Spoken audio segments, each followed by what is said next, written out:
Қазақстандық шоу-бизнес жұлдызы Айгүл Иманбаева желіде махаббат жайлы жазба жариялап, елдің қызу талқысына түсті.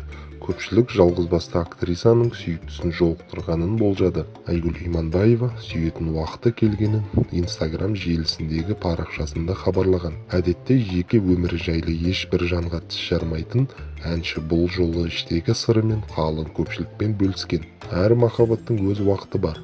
Менің де сүйетін уақытым келді, деп жазды Иманбаева. Эстрада жұлдызының бұл жазбасы желі қолданушыларын ойландырып, олардың арасында қызу пікірталас туындатты. Көпшілік өнер иесінің араға бірнеше жыл тастап, ақыр соңы сүйіктісін жолықтырғанын болжады.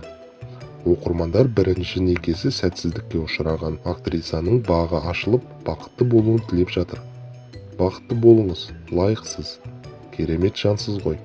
Сүйіктіңізді жолықтырғаныңыз дұрыс болған. Шүкір, ұлыңды ел қатарына қостың. Өз жеке театрыңды аштың. Енді өзіңе уақыт бөлу керексің.